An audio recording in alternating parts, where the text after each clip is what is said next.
Rainer ei saagi tulla. Mis meist nüüd saab? Ma ei tea. Aga vaata, seal on nii palju autoid.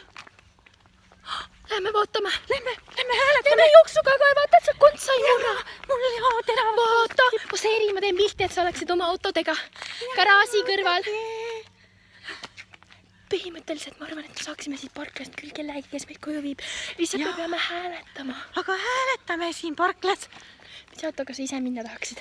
Ma arvan, et selle kastiautoga. Kastiautoga. Jaa, vaata see kastiauto. No hääletame. Hääletame.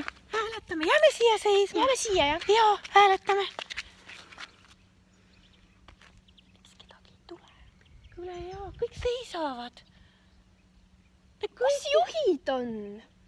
Kuule, äkki see on selline parkla, kus saab autoid osta. Mul ei ole rahakotti kaasas, mul maksab alati Rainer kõik. Aga mis meist nüüd siis saab?